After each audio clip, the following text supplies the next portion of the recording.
Good morning मेरे प्यारे बच्चों। आज हम पढ़ेंगे क्लास 6 की हिंदी वसंत भाग 1 का लेसन 13 मैं सबसे छोटी हूँ, जिसे सुमित्रानंद पंत ने लिखा है। यह एक कविता है।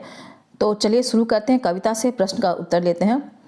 कविता में सबसे छोटे होने की कल्पना क्यों की गई है? कविता में सबसे छोटे होने की कल्पना इसलिए की गई है जिससे कि लंबे समय तक, पहला है, माँ का प्यार मिलता रहे, माँ के आंचल की छाया मिलती रहे, माँ का साथ मिलता रहे, विभिन्न प्रकार के खिलौने मिलते रहे, माँ द्वारा परियों की कहानियां सुनने को मिले। दूसरा क्वेश्चन देखिए, कविता में ऐसी बड़ी ना हो मैं क्यों कहा गया है? क्या तुम भी हमेशा छोटे बने रहना पसंद करोगे? इस कविता में एक बच्ची छोटी रहकर माँ के साथ रहना पसंद करती है। वह ऐसी बड़ी बनना पसंद नहीं करती जिससे वह माँ का प्यार दुलार ना पा सके। बड़ी बनकर वह माँ के प्यार को खोना नहीं चाहती, इसलिए इस कविता में ऐसी बड़ी ना हो की कामना की गई है। हाँ, मैं हमेशा छोटे बना रहना पसंद करती हूँ। इस कविता में एक माँ से जो है बेटी का जो लाड प्यार है वो दिखाया जाता है। इसमें मतलब उसका चाहत है कि वो कभी बड़ी ना हो। क्यों? क्योंकि बड़े होने पर वह प्यार जो छोटे बन के मिलता है वह नहीं मिल पाता है। फिर तीसरा है, आज से स्पष्ट करो, हाथ पकड़ फिर सदा हमारे साथ नहीं फिरती दिन रात। इस कविता का आशय यह है कि बच्ची अपनी माँ की सबसे छोटी संतान बनकर रहना चाहती है, क्योंकि बड़े हो जाने पर उसका साथ माँ से छूट जाता है। जिस तरह छोटे रहने पर माँ हमेशा बच्चों के साथ रहकर समय बिताता प्यार देती है, वैसा अब नहीं करती। वह हमेशा माँ का साथ चाहती है, इसलिए ऐसा कह रही है। अपने छुटपन में बच्चे अपनी माँ के बहुत करीब होते हैं। इस कविता में नज़दीकी की कौन कौन सी स्थितियाँ बताई गई हैं? माँ की गोद में सोना, परियों की कहानी सुनना, मतलब कौन सी ऐसी नज़दीकियाँ हैं जो इसमें बताई गई है कि बच्चे की जो चाहत होती है वो कौन कौन सी नज़दीकियाँ माँ के साथ होती है। तो क्या क्या होता है? माँ अक्सर माँ के गोद में कौन सोना चाहता है? छोटे बच्चे सोते हैं, बड़े बच्चे नहीं ना सोते, इसीलिए वो छोटी ही रहना चाहती है। परियों की कहानियाँ सुनना चाहती है, उसकी आंचल पकड़ कर चलना, उसके हाथों से खाना खाना, उसके हाथों से सजना संवरना आदि इस कविता में नजदीकी की स्थितियां बताई गई हैं। कविता से आगे, तुम्हारी माँ तुम लोगों के लिए क्या क्या काम करती है? हमारी माँ हमारे लिए निम्नलिखित कार्य करती है। आप इसके आधार पे अपने घर से आपने जो देखा है उसको आप लिख सकते हैं। वह हमें कभी भी अपने से अलग नहीं करती। वह दिन रात हमें अपने साथ लिए फिरती है। वह हमें प्यार से अपनी गोदी में सुलाती है, अपने हाथों से नहलाती धुलाती और तैयार करती है। वह हमें खाना खिलाने के बाद मुँह हाथ धोती है, धूल आदि पोंछकर हमें सजाती संवारती है। वह हमें परियों की कहानी सुनाती है, मेरी हर जरूरत का ध्यान रखती है तथा अच्छी बातें सिखाती है और गृह कार्य कराते हुए पढ़ाती भी है।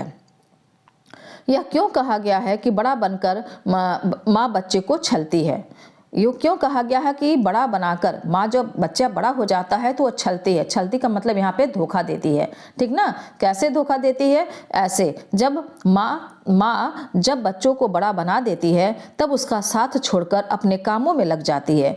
तब वो उसे ना तो नहलाती है, ना धुलाती है और न अपने हाथ से खाना खिलाती है, न परियों की कहानी सुनाती है, उसे खेलने के लिए खिलौने नहीं देती है। तब बच्चों को लगता है कि बड़ा होने पर माँ उसे छलती है। समझ में आया बच्चों कि बड़े होने पे आप लोगों को वो स्नेह नहीं ना मिलता है। जैसे छोटे बच्चे तो कुछ काम नहीं कर पाते इसलिए, लेकिन इस बच्चे की कामना यही है कि वैसा ही प्यार मैं पाऊँ जैसे छोटे को मिलता है। उन क्रियाओं को गिनाओ जो इस कविता में माँ अपनी बच्ची या बच्चे के लिए करती है।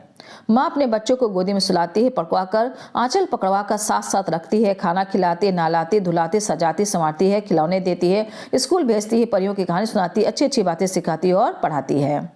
अनुमान और कल्पना। इस कविता में अंत में कवि माँ से चंद्रोदय दिखा देने की बात क्यों करा? चंद्रोदय यानी चंद्रमा का उदय, चंद्रमा जब निकलता।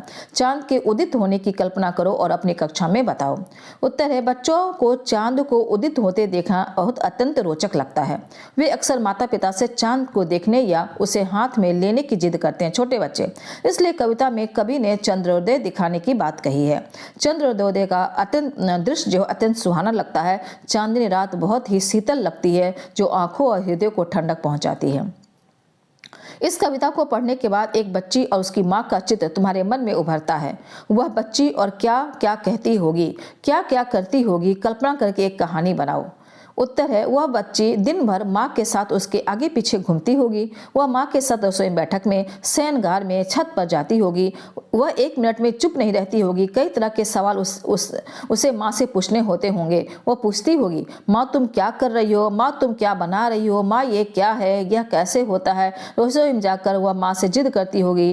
रोटी भी जब उसकी माँ रोटी बेलती होगी तो रोटी बेलने के लिए मांगती भी होगी। बैठक में जाकर वह कहती होगी कि वह टीवी चलाएगी। इस तरह से शयनगार में वह गंदे बिस्तर पर चढ़ जाती होगी। शयनगार मतलब समझ रहे हैं ना, बेडरूम में। और वह चादर समेट देती होगी। घर भर में उसके खिलौने बिखरे पड़े रहते होंगे। छत पर जाकर वह दूर कहीं पतंग उड़ते देख माँ से उसे लाने की जिद करती होगी। रात में वह तब भी नहीं सोती होगी जब तक माँ उसके पास लेटकर उसे परियों की कहानी ना सुनाए। इस प्रकार वह सारा दिन माँ को अपने ही में उलझाए रखती होगी। यह एक कहानी बना दिया गया है। आप चाहें तो अपने आधार पर इस कहानी को रच सकते हैं, रचना कर सकते हैं। माँ अपना एक दिन कैसे गुजारती है। कुछ मौकों पर उसकी दिनचर्या बदल जाया करती है, जैसे मेहमानों के आ जाने पर, घर में किसी के बीमार पड़ जाने पर या त्योहार के दिन। इन अवसरों पर माँ की दिनचर्या पर क्या फर्क पड़ता है, सोचो और बताओ। उत्तर देखिए, माँ अपना एक दिन प्रातःकाल उठकर रात्रि सोने तक घर के सभी कामों को पूरा करने में गुजारती है। वह प्रातः चाय बनाती है, फिर खाना बनाती है, बच्चों को तैयार करके स्कूल भेजती है, घर की सफाई करती है तथा कपड़े धोती है, फिर शाम को खाना बनाती है। कुछ विशेष मौकों पर मेहमानों के आ जाने पर उसके लिए विशेष भोजन तैयार करना पड़ता है। मेहमान के विश्राम का भी प्रबंध करना पड़ता है। इसी प्रकार किसी के बीमार होने पर भी पहली प्राथमिकता उस बीमार सदस्य की देखरेख पर ध्यान देती है। त्योहारों के दिनों में भी त्योहार की तैयारी पूरी निष्ठा से करती है।